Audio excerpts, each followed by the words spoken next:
This meeting is being recorded. Wow, thank you. Ladies and gentlemen, you are watching and listening to a very special edition of Sipping Off the Cuff. I'm Mike Morales, sitting in for Mike Morales here in Southern California. That young lady out there is Araceli Costilla Sharp in San Antonio, Texas. I have decided not to be myself. I'm the guest host now. So Araceli and I have really had a good time with this new tequila on the block. Okay, it is called Phrases, not frases. I would have liked to have had it in Spanish, but but whatever. It's called Phrases. It is it's tequila made of words, is what they're calling it. It's an interesting slogan. Yeah. I'm not exactly sure what that stands for. It does come with a neck tag, and it's got a little symbol, a little quill. It looks like a feather, but it's actually a quill, and it's embossed on the cap there. Yeah. I think there's a story. There's got to be a story behind that motto, we just don't know it. It comes in a box too. This one came for me in a box, but sometimes the story is not. It doesn't give us any story, and the information that we have, unless they have it on the website, which is possible, but the POS, the sell sheet doesn't say anything in particular about the story. The Blanco is very unique, and I'm going to say that in a good way. Okay. But I think the best thing to do is we're just going to pop this baby open, pour it in I got a Stasel Jarrito oh, look at that, bubbles. I'm going to pour my Stasel Jarrito for Mezcal, which I tend to like from Reposados now. And we'll pour that, and then we'll give you all the ins and outs. It looks really dark in the bottle. It does. And oh wow, ooh, that's interesting. I won't say yet what I detected. I love this color. It's pretty. It's pretty. I'm having trouble opening my bottle though. The lid popped off. Oh no! It happens to me all the time. I swear. You know what you really need is a knife. Do you have a knife or some scissors? I can pause. I can pause this recording if you want me to. Otherwise, okay, we might have to go get a corkscrew. We'll be right back. We're just going to pause this just for a little bit. This meeting is being recorded. Got it off. That's cool. Yay! So she's going to pour some in her Stasel Jarrito. She has one for tequila. I poured mine in my Stasel for Mezcal. And right off the bat, I'm going to tell you, the legs and tiers are a little thicker. And I think the barrel has a lot to do with that. For me, anyway. I love that color. I got to say, I'm very impressed with the color. Same. It's like a pale gold. Oh, wow. So my legs and tiers are about the same. Mine are a little bit thicker, and they are clinging to the glass. The Blanco didn't do that very much. And again, it's not an indicator of quality, but it is going to let you know what it's going to be like on your as the mouth feel, as it lays on your palate.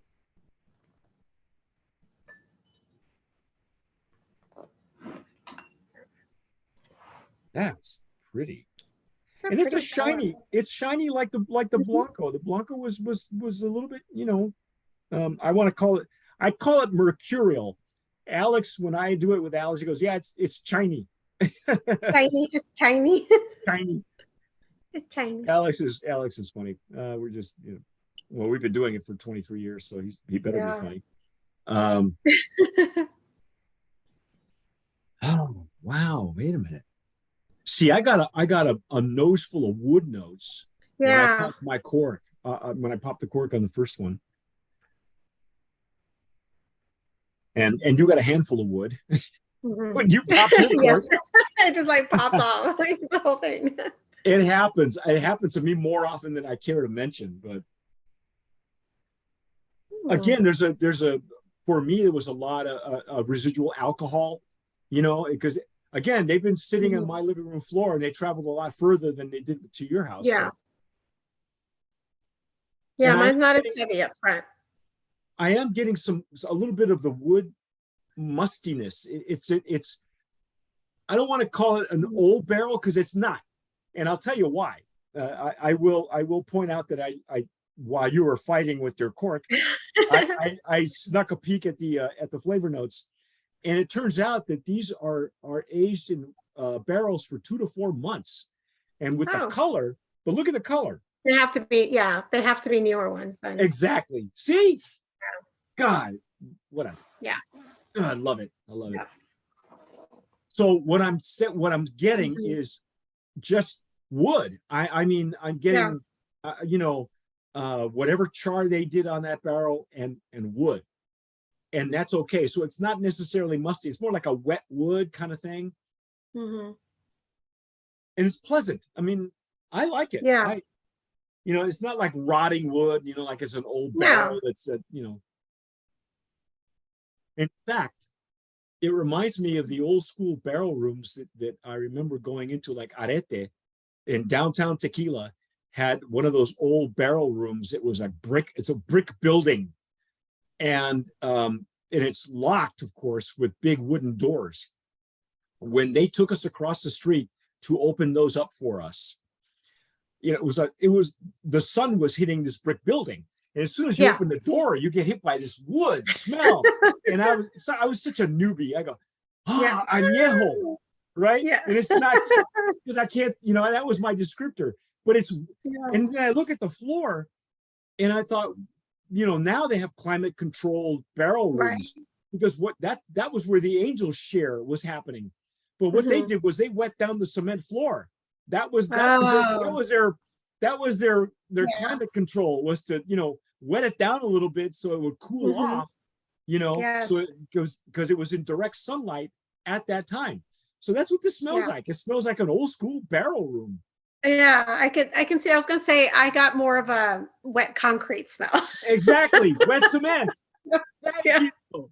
Thank I you. was like, that's what I got. Yeah, but it's wet cement, and what happens Yeah. is the barrels, because they wet the barrels down too, so that bottom layer of barrels that are stacked up to the ceiling are Mhm. absorbing that water. So you got Yeah. wet wood and wet cement at the same time, That's what, yes. right? So maybe this was a bottom barrel.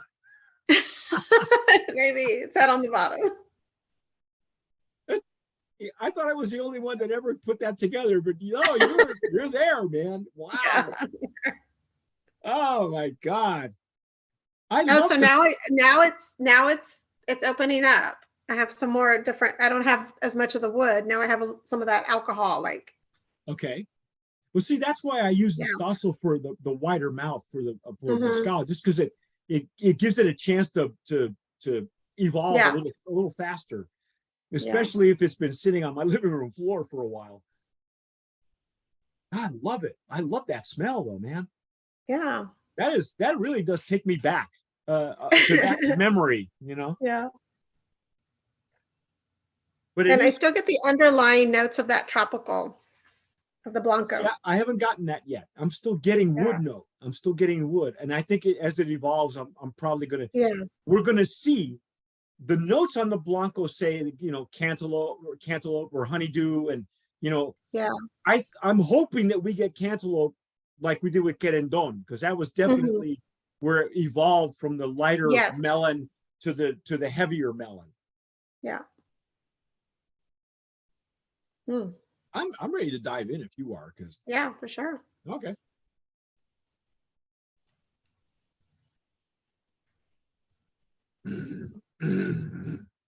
Oh wow.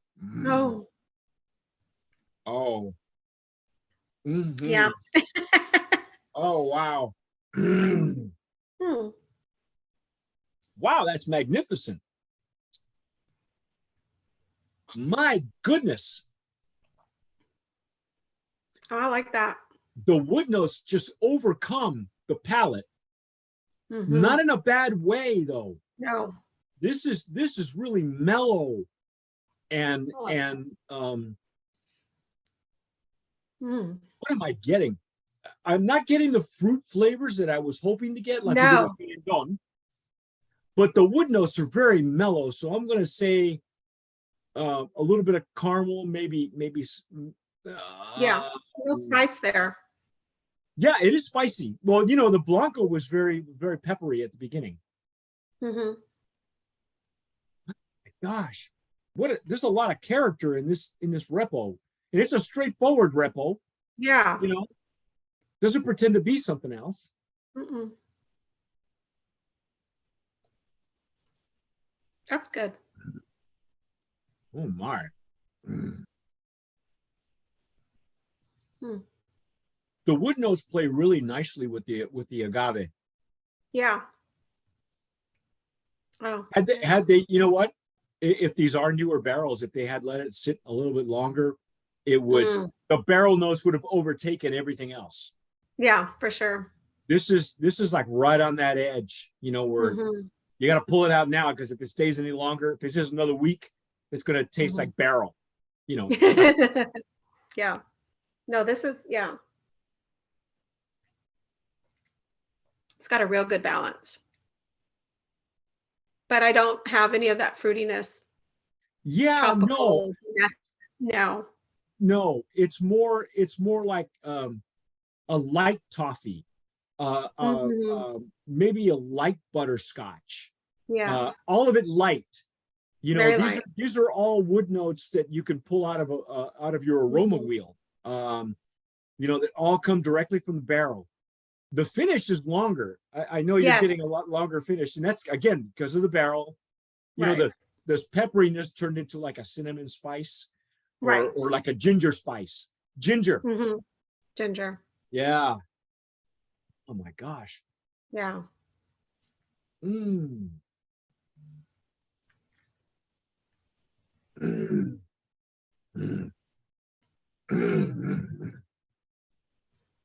There's definitely more coating on my glass too. That like now, I don't know if because if it's opened up, it's definitely thicker. Your legs and tears are thicker now, right? Yeah. Yeah.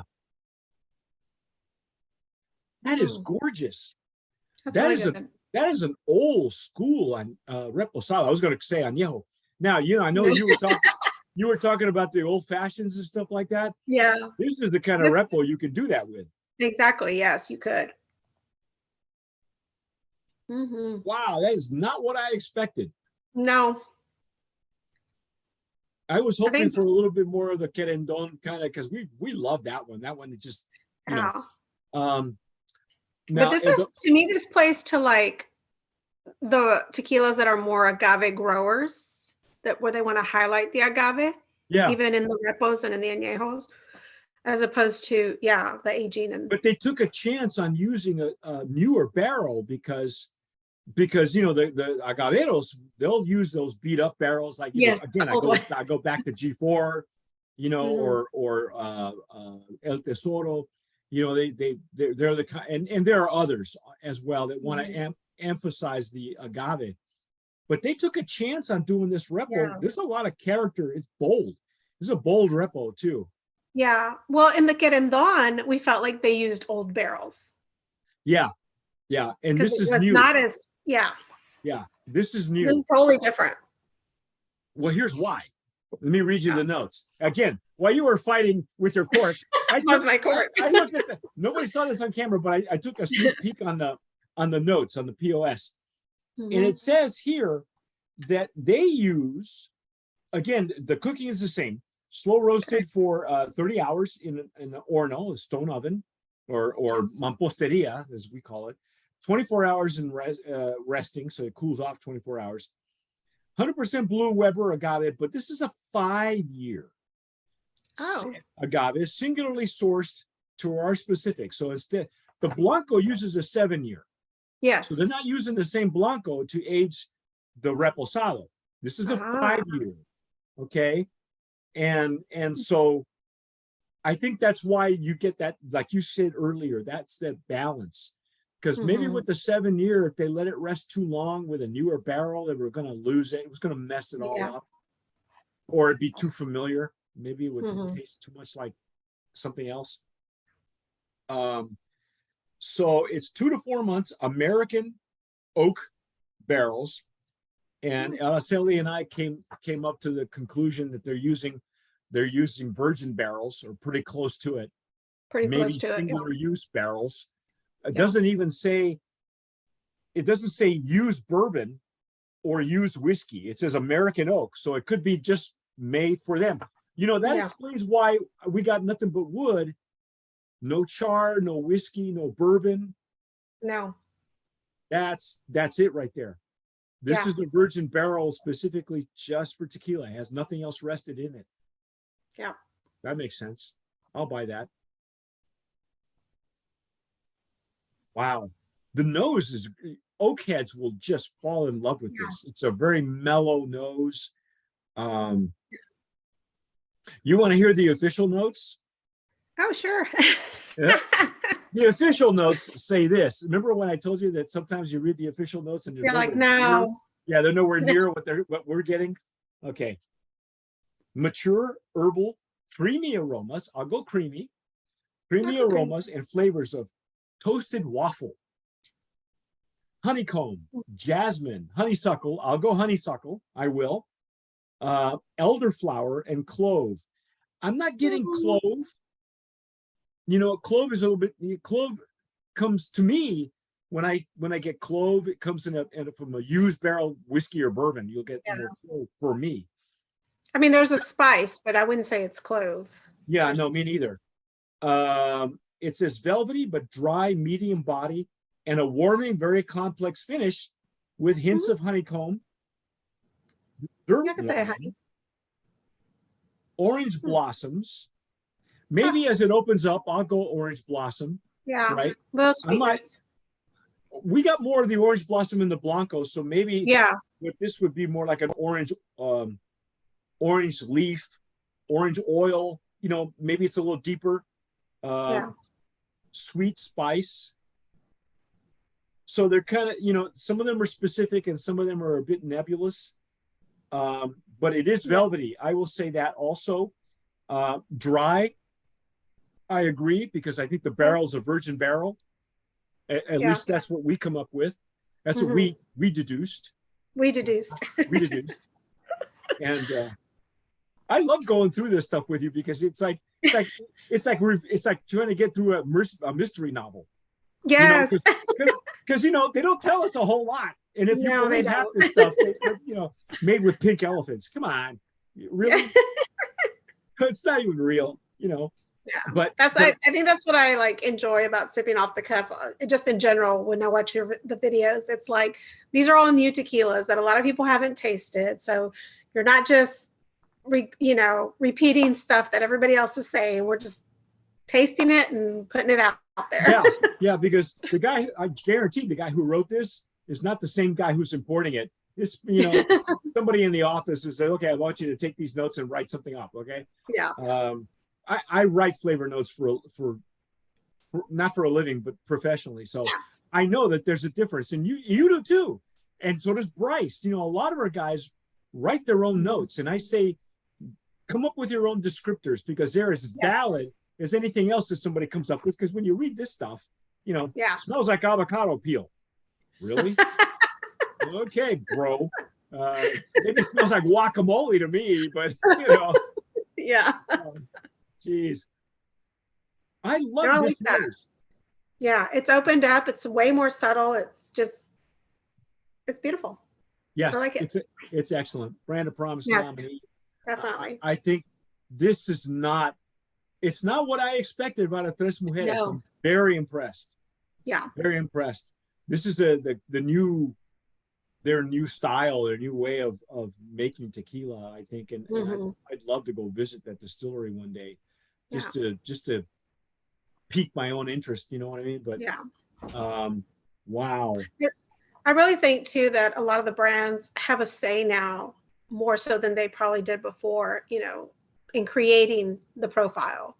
And so if you're pretty adamant about this is what I want, you know, it kind of goes back to who's making it and what they decide, what they want their tequila to look like and represent. So yeah, I think the style of doing business with distilleries has changed completely. You know, I've heard stories or seen in the past, videos where I have these 7 flavor profiles. You decide which one you want. We're going to slap a label on it and call it yours. Right. You know, and I think the conscientious brand owner, which we're getting more and more of, is going, I know a little bit more, or they have a family history, or they've done, they're not just inspired by what they see or how tequila changes them. They really want something different and special. Mm-hmm. And you're right. I think a lot more of the conscientious brand owner is, and I want to see more of those. Thankfully, we're getting a lot of them, it's tipping off the cuff. Mezcal and Sotol and all that. They want, they don't want the celebrity stuff. They don't want the stuff that the distillery has. That's a library of stuff. Right. They're actually making the distillery work for their money too, because and I think from my conversations with some of the brand owners, it allows the distillery, whoever's in charge of distilling, their master distiller, if there are several in one factory, it allows them to be creative also. As if I were a brand, you and I were a brand owners, not only would we have our own preferences, but then I think both of us, or the conscientious owner, would go, but I want you to be creative. I want to see what you come up with. Right. Go hog wild and see what, impress the hell out of us and see what, we like, what she likes, we all like, if we decide we want to do a big barrel with all 12 of us, and we're going to have 12 different flavor profiles because it's all going to be leaning to one direction or the other. But, this is cool because then the distiller goes, oh, I get to be creative too, right? Yeah. And I think it's really, this is, I'd love to see this because Tres Mujeres has been around for a long time, even though it burned down for a while. But it's a iconic distillery as much as, El Tesoro or some of the other ones that have been, in Los Valles. So I'm very impressed. I can't say enough about. I can't wait to have Mr. Coffee, who is the brand owner. I believe it's Josh Coffee.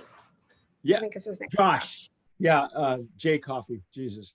Mr. Coffee. Mr. Coffee. Mr. Coffee. I can't wait to have him on the open bar with us because I want to know, what the backstory is of the. It's almost like reverse engineering the brand and going, okay, where did Querendón come from and why is Frosted?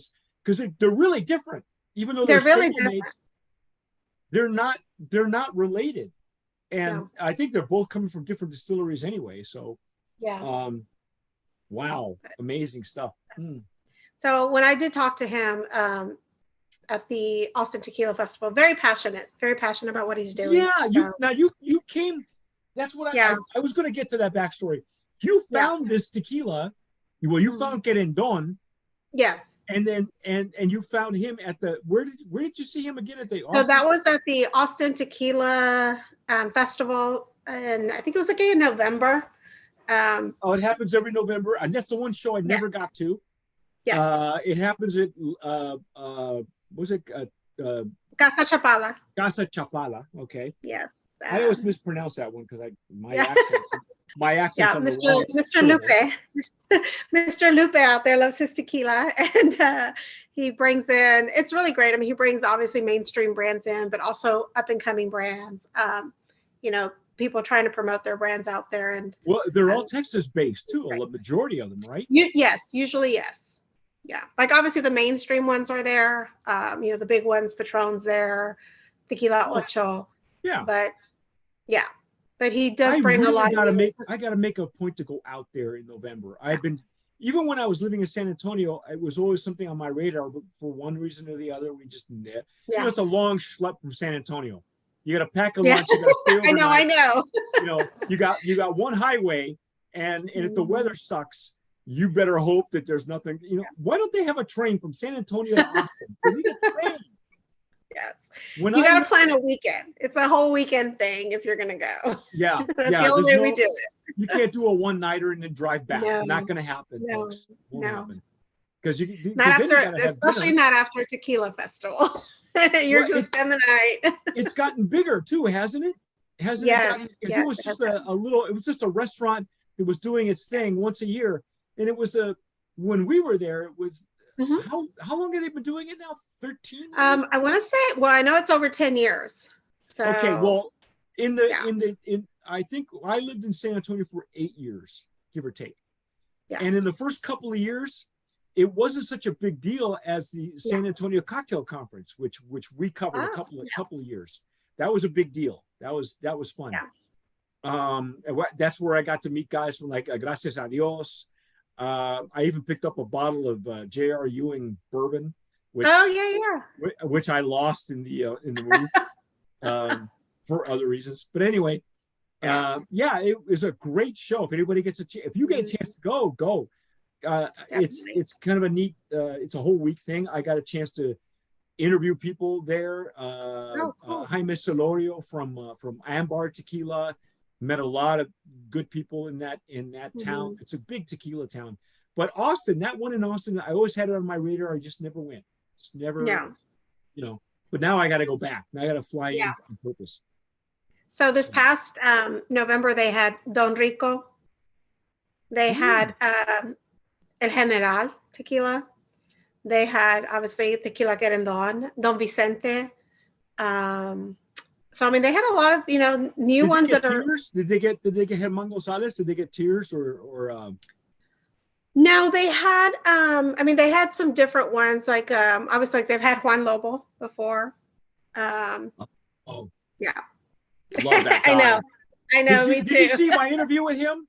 Did you see my interview with Juan Lobo? Yes, I did. I love that. So guy. That was the first time I realized that he had a tequila, because I'm a being from Texas, I was a John Wolf fan to begin with. So, and then when I saw that, I was like, wait, what? He has a tequila? Wait, what? My interview with him, if you folks have not seen it, it's on our YouTube channel. It is on our website.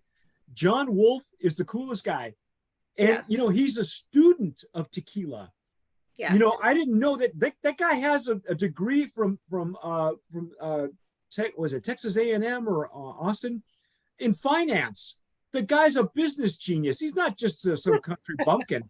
This dude's got a brain, and he can write. I think he went to Colorado. Now that I'm pretty sure. No, he went to the University of Austin. Oh. Yeah, he's got a degree there in finance. Oh, wow. It's like watch the interview again. Okay, I'm gonna have to go back. I'm gonna have to go back because, like I said, go back and watch it sober. Yeah. But he's got a nice tequila cabinet. He goes off camera. He was telling me, next time you come up, you and I got to go hang out. He says, well, I got to see your tequila cabinet, because he's sitting in front of the tequila cabinet. Sadly, he was staged, at the side, and when you do a split screen, unless you only have the camera only has one eye. Right. So when you do a split screen, so he's sitting off camera, half his face and his shoulders missing. Yeah. But that's because he was staged that way, which is fine. I mean, he doesn't care. But I cared, now that I think he's a neighbor now. He either lives in San Antonio or New Braunfels, one of the two. So yeah, he's well, he's got, you got to watch his website, his social media, his Instagram, that guy. And if you haven't bought his albums, his CDs, that guy, and I told him on his interview, I said, you're an old soul. You have your lyrics are really classic country. They're classic for me. I call it Texas country for me. Like, I love that Texas country. So I call it classic because classic. I mentioned all these names. So I go, my dad loved country music, and we lived in California all my life. But he liked to listen to guys like Charlie Pride, all that old school, Mickey Gilley, Johnny Lee, who I got to see in concert years ago. All those guys from Freddie Fender, Freddie Fender. Yes, I did. So, before he went to jail, I don't know. So John Wolf is great. It's neat that you guys have that there, and now it's gotten so big that I'm going to have to fly in. We're just going to have to cover. You're going to have to. We're going to have three people from Tequila Aficionado covering this event, because it's gotten so big. I mean, do people line up around the block to get into that thing or what? No, but they have sold out a few times. Last year, not this last year, but the year before, they had to turn people away at the door. So yeah, it was because they only sell so many tickets. I mean, it's been a good event. So they got to make friends with the fire marshal in Austin. Well, it's an outdoor event too. So, but they do only sell. Yes, they only sell a limited number of tickets. Wow. And then of course they have their VIP, which is great. But no, it was good. It was a good time. Excellent. So. And that's where you met Josh. And so did you even know he carried this tequila? Because I know you said you had Querendon, right? I had Querendon, yes. And so I did not know at the time, but no, I like it. Yeah. Hey, Brandon Promise nominee. Anyway, you caught us reminiscing. That's our take on Razor's tequila. We have not been able to decipher what it means on the back of the bottle, but if you folks have figured this out, this puzzle, please let us know in the comments below. If you're watching us on YouTube, figure it out. Tell us what it is. If you're watching us on YouTube, please hit the notification bell, subscribe, unless you're afraid of commitment. Subscribe, share it, tell your friends about it. And that's our take. I'm Mike Morales here in Southern California. That young lady out there is Araceli Costilla Sharp in San Antonio, Texas. You've been watching and listening to Sipping Off the Cup. All of our channels and networks. Please subscribe. Follow us on Instagram, YouTube, Twitter, Facebook, and whatever you do, tomar sabiamente. Sip wisely.